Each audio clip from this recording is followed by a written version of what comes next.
Hello friends, मैं आपकी दोस्त अदिति आई हूँ लेकर के आपके लिए निशा और क्यारा की कहानी, जिसके बारे में आपको पिछले वीडियो में बताया था कि कहानी में क्या है और किसकी कहानी है।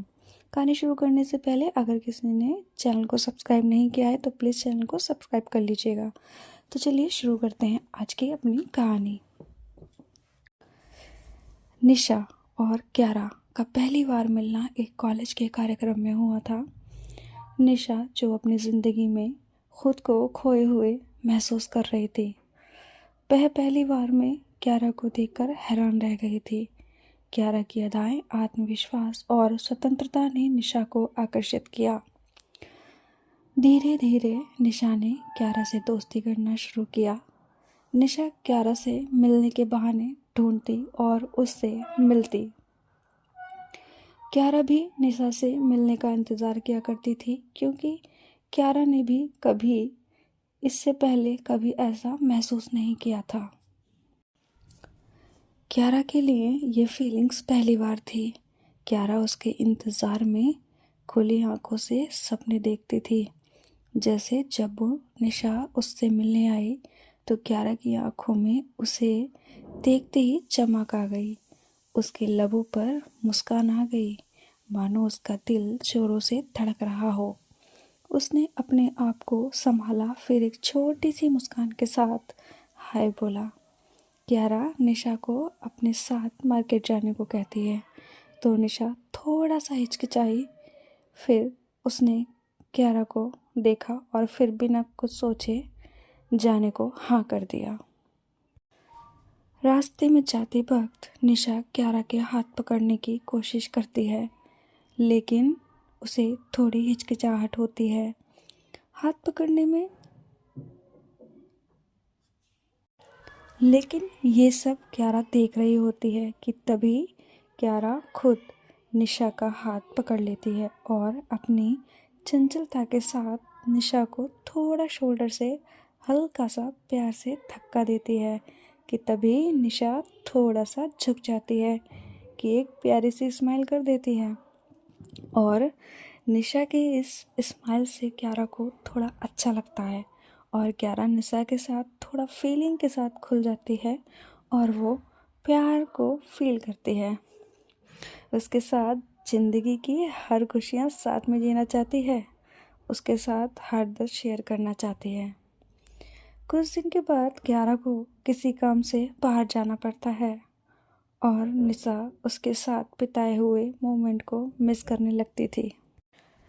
ऐसे ही 2 दिन निकल जाते हैं। निशा को क्यारा की याद दिन पे दिन उसकी यादें और ज़्यादा तड़पाने लगती हैं। शायद अब उसे ये एहसास होने लगा था कि अब वो क्यारा को चाहने लगी है। उसके दिल में क्यारा को लेकर कुछ एक अलग ही फीलिंग्स है। अब निशा और ज़्यादा इंतज़ार नहीं कर सकती थी, क्योंकि उसे क्यारा से मिलने की तड़प पड़ती जा रही थी और वो जल्द से जल्द क्यारा से मिलना चाहती थी। क्यारा से मिलकर निशा शायद अपने दिल की बात कहने के लिए बेचैन थी। इंतज़ार था तो बस क्यारा के आने का। इसी सोच में क्यारा के बिना निशा 3 दिन बिता देती है और अगले ही दिन वह वापस आ जाती है। उधर इतने दिन में क्यारा भी निशा से मिलने के लिए बेकरार थी, लेकिन ये बात निशा नहीं जानती थी। दोनों एक दूसरे की इस बात से अनजान थे। इस बात से अनजान दोनों अगले दिन मिलते हैं। अपनी फीलिंग्स को छुपाए जब एक दूसरे के सामने आती हैं, मतलब निशा क्यारा के घर आती है, क्योंकि निशा की फैमिली बहुत सख्त है तो निशा कभी भी क्यारा को अपने घर नहीं बुलाती थी। और इस बार भी निशा क्यारा से मिलने उसी के घर जाती है। आज दोनों के दिल की धड़कन कुछ अलग ही धड़क रही थी। निशा क्यारा से मिलती है कि तभी वो एक दूसरे को हक करते हैं। क्यारा ने निशा को गले लगते ही उसके फोrehead पर किस किया और धीरे से निशा के कान में कहती है, निशा आई मिस यू। और तभी निशा के फेस पर स्माइल आ जाती है। उसने क्यारा को टाइट हग करते हुए कहा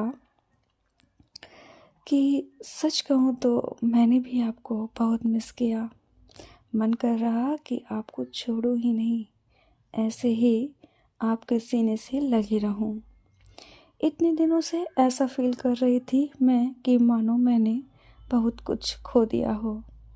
जब हम किसी से प्यार में फील करते हैं किसी को लेकर दोस्तों, तो ऐसा ही लगता है कि जैसे अब मेरे पास कुछ नहीं है, मन नहीं लगता है उसके बिना, इंतज़ार रहता है तो उससे मिलने का, उससे बात करने का। फ्रेंड्स, अक्सर ये तभी होता है जब हमें किसी से प्यार हो जाता है, उससे मिलने की बेकरारी, बात करने के लिए बेचैन रहना, यही सब हम फील करते हैं। अच्छा भी लगता है। तो फ्रेंड्स, अभी स्टोरी को यहीं रोकते हैं, अगला पार्ट लेकर के मैं जल्दी ही आऊँगी। तब तक आप इसे एंजॉय कीजिए। स्टोरी को लाइक एंड शेयर करना ना भूलिएगा और कमेंट्स में ज़रूर बताइएगा आपको स्टोरी कैसी लग रही है। चैनल को सब्सक्राइब ज़रूर कर लीजिएगा।